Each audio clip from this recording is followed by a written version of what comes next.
Hello, my dear children. Welcome back to this class. I hope all of you are doing great at your home. What do you see on your screen, my dear children?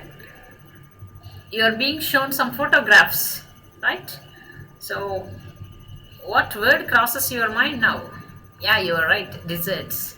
Can you just name some desert areas in India and the world? Yeah, Thar Desert, Sahara Desert, Atacama Desert, Arabian Desert, Gobi Desert, Kalahari Desert. Where is Thar Desert? Yeah, you're right. It's in India and Pakistan.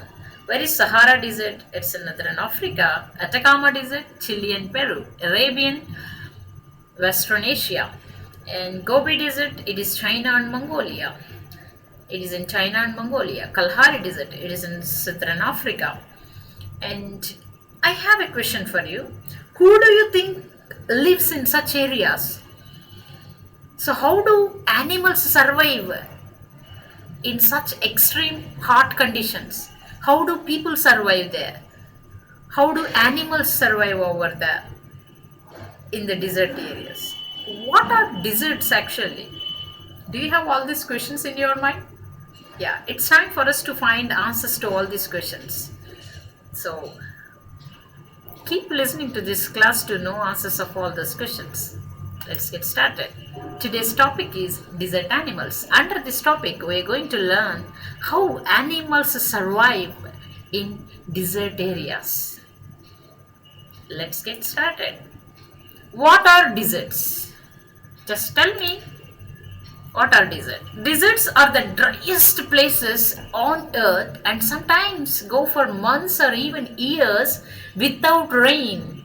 So these are deserts are some driest places on the earth and they sometimes go for months or even years without rain. So deserts are the driest places. See various photographs of deserts. Do you think all deserts are only endless dunes of sand?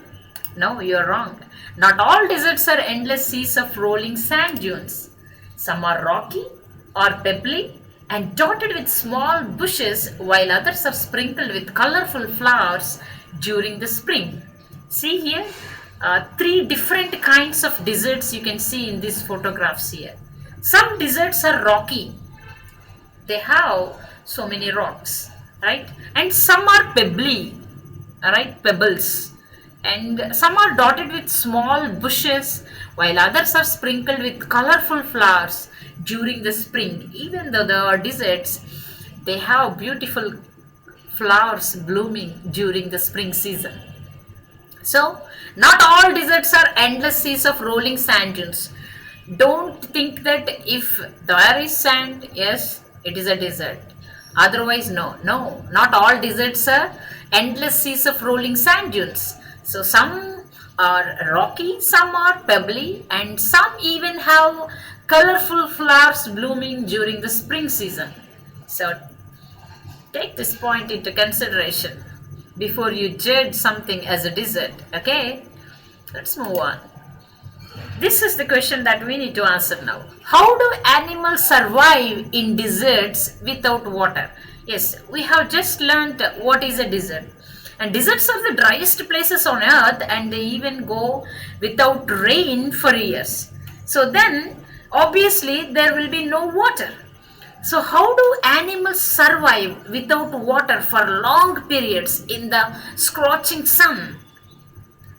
Yes, they have to find different ways. So, in what ways do they adjust themselves to meet with the harsh conditions of the desert? Let's see. Even the desert animals cannot survive without water. Yeah, whatever the animals that live in deserts, they cannot survive without water or for long periods in the scorching sun. So, they have had to find different ways of coping with the harsh conditions. What are those different ways? Let us find out in what different ways do the desert animals survive without water. Let's take an example. For example, gerbils. Gerbils spend the hottest part of the day in cool underground burrows. So during the daytime, deserts will be very hot. So during this daytime, what do these animals do? these gerbils, they'll spend all the time, all the daytime in deep underground burrows. So they make a hole, deep hole underground, and they live in that during the daytime. So only at night they come out and they search for food and they find food. Okay. So let's look at this strange insect over here. It has got a unique way of adapting itself to that harsh conditions. Let's see what that is. Strange insects called darkling beetles. So what you see in the picture over there is a darkling beetle, and these insects are experts at catching drops of moisture on their legs, then lifting them into the air until the drops trickle down into their mouths, just like a basketball. So what do? They lift their legs into the air so that the drops trickle down into their mouths. That is how they quench their thirst. How interesting this is. What do you see here? It looks like a small snake, right? There are more than 2,300 different kinds of snakes around the world. Can you believe that? 2,300 different varieties of snakes are there around the world, ranging from just 15 centimeters long to more than 11 meters. So the smallest snake is just 15 centimeters. Look at different kinds of snakes. Most snakes are quite harmless, but there are a few that are so poisonous they can kill a human being with just one bite. Most snakes lay eggs, but there are many which give birth to their young. So, what do we have about snakes here? Snakes are quite harmless. This is what we need to understand. As soon as we see a snake, people run with a stick in their hand and they try to harm it. But snakes are quite harmless. Let's not disturb them. Okay. But there are a few that are so poisonous. They can kill a human being with just one bite. With only one bite, they can send a human to heaven, right? Most snakes lay eggs, as you can see in the picture over there, and but some snakes do give birth to their young ones, just like this. In the dry, rocky deserts of America lives a rather evil-looking snake with a very bad reputation. Its frightening rattle can be heard as far as 30 meters away, and it can strike with a lightning speed. So, what do you mean by rattle? It is a rapid succession of short, sharp sounds. They make short, sharp sounds. And what are we talking about? We are talking about rattlesnakes. You can see in the picture, right? This is a rattlesnake, and it makes a sound. It prefers to avoid people if it possibly can. It generally does not mind people. It holds its tail upright and rattles the end whenever it is disturbed. So if it is not disturbed, it does not mind anybody's presence around it. But when it is disturbed, what does it do? It gives a warning signal to all of us. So what is its warning signal? It just holds its tail upright and then it rattles the end. It makes a sound with its tail in the hope that the intruder will go away. It hopes that whoever is disturbing it will go away. If its warnings are ignored, if we do not mind the warnings, then it feels threatened and then it will get ready to bite us. But the rattler, this snake, rattlesnake, it cannot hear the noise its own tail makes. This is an interesting fact. It makes sound, but it cannot hear its own noise. Like most snakes, it hears things through vibrations in the ground. So when you come across a snake, you stand there still and you shout out loud for help, but it can't hear a thing. But when you run or move quickly on the ground, it gets you through the vibrations in the ground. Okay, so if a person walks nearby the snake can feel the movement. But if the same person were to shout out loud, it won't hear a thing.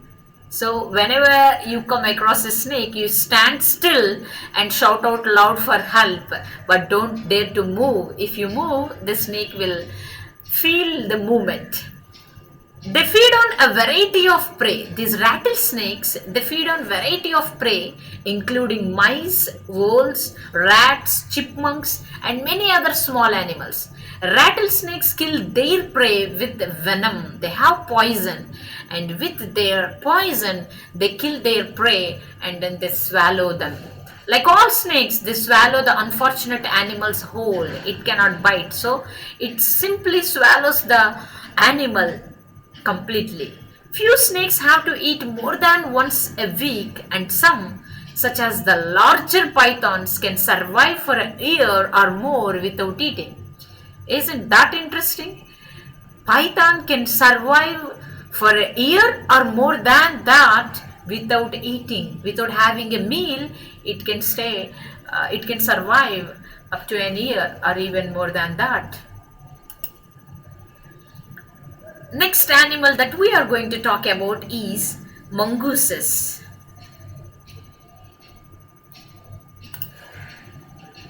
Mongooses are very amusing animals to watch. Yes. Let's know some things about mongooses. Mongooses like to hunt together. They like to hunt together, and they are very mischievous animals, and they poke their noses into the holes. They overturn rocks with their paws, and they scratch the ground with their sharp claws. These are all movements that these mongooses do. They travel in groups of about 20 to forage for beetles, millipedes, and other small creatures. They keep in touch whenever they go out of sight behind the rocks or bushes by twittering and calling. It seems that they have their own language and they keep in contact, they keep in touch by making some sounds, some different kinds of sounds when they go behind the rocks or somewhere, so that the other animals, other mongooses know that someone is there. They warn one another with a special alarm call if they spot anything suspicious.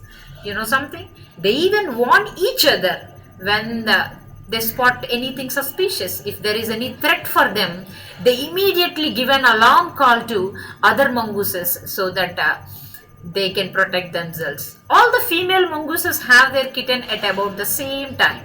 So all the female mongooses, they all give birth to their young ones at the same time. When most of the adults are out looking for food, one or two males stay behind to stand guard until the others return for the night. Oh, some some mongooses stay at home and they keep guard. They keep guarding the young ones. So most of the adults, they go for searching for food, and one or two males, they stay behind at their home, and they wait until the others return for the night. In our next video class, we just talk about mongooses more, and then we talk about other animal, camel, in the next video. Wait till then. Take care. Bye bye.